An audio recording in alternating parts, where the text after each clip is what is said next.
Hi everyone. Welcome to SRK academy. State అయినా, central అయినా exam ఏదైనా ఆ పర్టిక్యులర్ ఎగ్జామ్‌లో హిస్టరీ అనేది సబ్జెక్ట్‌గా ఉంటే, హిస్టరీలో ఉన్నటువంటి ఇయర్స్ మీద ఖచ్చితంగా ఒక క్వెషన్ అనేటువంటిది అడుగుతాడు.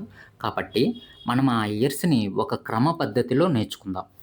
ఏన్షియంట్, మిడివల్, మోడర్న్ హిస్టరీలో ఉన్నటువంటి ఎగ్జామ్ పాయింట్ ఆఫ్ వ్యూలో మోస్ట్ ఇంపార్టెంట్ ఇయర్స్‌ని నేను పార్ట్స్ వైస్‌గా మీకు ప్రొవైడ్ చేస్తాను. కాబట్టి దానిలో భాగంగా ఫస్ట్ ఏంటి, ఏన్షియంట్ హిస్టరీలో ఉన్నటువంటి ఇయర్స్.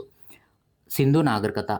సింధు నాగరికత పీరియడ్ ఎప్పుడు అని అడుగుతాడు. ఇండస్ వ్యాలీ సివిలైజేషన్ యొక్క పీరియడ్ 2500 బీసీ నుండి 1750 బీసీ. దీనికి ఇంకొక పేరు ఏం పేరు? హరప్పా సివిలైజేషన్ అని అంటాము. ఇది కాంస్య యుగపు నాటి నాగరికత. ఈ సింధు నాగరికత, ఇండస్ వ్యాలీ సివిలైజేషన్‌కి పేరు ఎవరు పెట్టారు అనంటే జాన్ మార్షల్. నెక్స్ట్ చూద్దాం. వేదిక్ పీరియడ్ అని అడుగుతాడు. 1500 బీసీ నుండి 600 బీసీ. ఇక్కడ ప్రాథమిక వేద కాలము చూస్తున్నాం. ఉత్తర వేదకాలం పీరియడ్ చూస్తున్నాం. వేదాలు ఎన్ని? వేదాలు 4. మొట్టమొదటి ప్రాథమిక వేదం ఏంటి?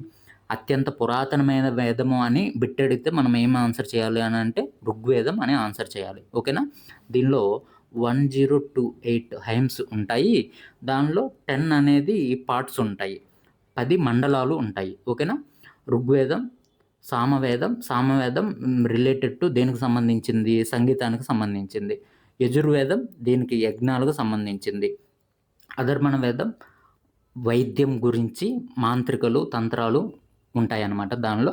ఓకేనా? ఏ వేదము దేనికి రిలేటెడ్ అని కూడా అడుగుతాడు. నెక్స్ట్ చూద్దాం.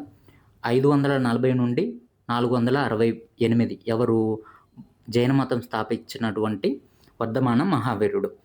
ఈయన వర్ధమాన మహావీరుడు ఎప్పుడు జన్మించాడు? 540 కొంద గ్రామంలో వైశాలి దగ్గర బీహార్‌లో జన్మించాడు.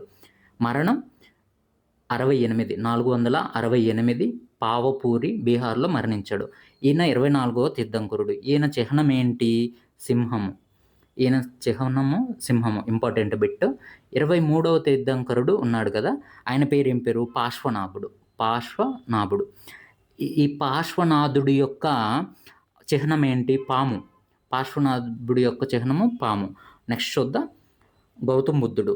ఈయన కాలము ఎంత? 563 నుండి 483. ఈయన బౌద్ధమత స్థాపకుడు. ఈయన జన్మించిన ఇయర్ 563 లుంబిని, ప్రస్తుత నేపాల్‌లో ఉంది. మహాపరినిర్వాణం ఎప్పుడు? ఈ బిట్ అడుగుతాడు. ఎప్పుడు? 483 కుషినగరంలో మరణించాడు. సో, ఈ విధంగా మనము అన్నీ నేర్చుకుందాం. Thank you.